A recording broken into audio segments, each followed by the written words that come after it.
네, 이번에는 홍콩 현지 상황 체크해 보겠습니다. 크래프트 테크놀로지스 오기석 에이펙 대표 연결돼 있습니다. 안녕하십니까? 네, 안녕하십니까. 크래프테크놀로지스의 우석입니다. 네, 먼저 어제 마감한 홍콩 증시 상황과 그 주요 특징부터 짚어주시죠. 네, 어제 홍콩 증시 같은 경우는 3거래 연속 상승세를 보였습니다. 그래서 상승세를 지금 유지하고 있는 모습을 보여주고 있는데요. 홍콩 대표 지수인 항생지수 같은 경우는 전일 대비 한 1.87% 가까이 상승을 했고, 또 중국 기업 위주의 H지수 같은 경우도 2.03% 상승을 해서 지난 1개월 동안 7%가 넘는 상승세를 지속을 하고 있습니다. 그래서 그 미국 증시하고는 이제 상당히 결이 다른 모습을 보여주고 있고요.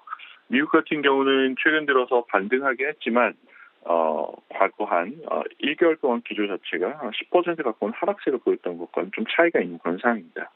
어제 아시아 시장 시간에서 이제 미국 지수 선물이 반등했던 것 자체도 그 홍콩 증시의 상승에 도움은 되긴 했었지만 반발 매수세다라고 하기에는 상당히 이제 긍정적인 그 분위기, 그리고 견조한 분위기가 지속되고 있어서 지금 저가 매수세가 홍콩 증시에서는 최소한 지금 발견이 되고 있다라는 말씀을 전달드리고 싶습니다.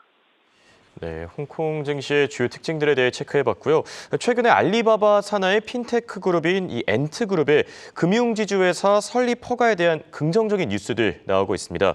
이게 중국 정부의 정책 전환이 이런 중국 주식 랠리의 원인이 된다고 볼 수 있겠습니까?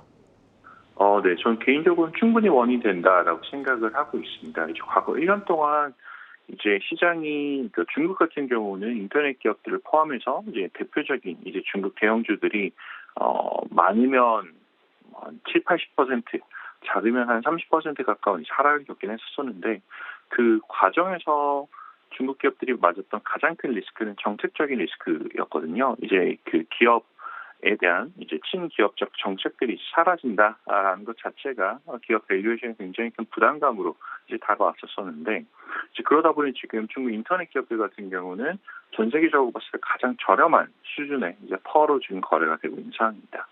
이제 그러한 그 하방 압력을 해소해 줄 수 있는 원인 중에 하나가 중국 정책 방향성 전환이다라고 생각을 하고 있는데, 지금 중국 기업들이 맞닥뜨리고 있는 주요 정책적인 호재들을 좀 보면, 첫 번째로는 이제 제로 코로나, 여전히 아직도 이제 제로 코로나 정책에 대한 이제 그 이야기는 조금 설왕설래가 있는 상황이죠. 어쨌든 직전보다는 조금 코로나 관련한 정책들이 완화되어 나간다라는 것. 그 두 번째로는 이제 주요 국가들 같은 경우는 뭐 유럽도 마찬가지고 미국도 좀 8%가 넘는 인플레이션 기록을 하고 있는데, 지금 중국 같은 경우는 상당히 낮은 수준의 인플레이션, 지금 1년 기준으로 2.1%의 인플레이션밖에 보이지 않고 있거든요.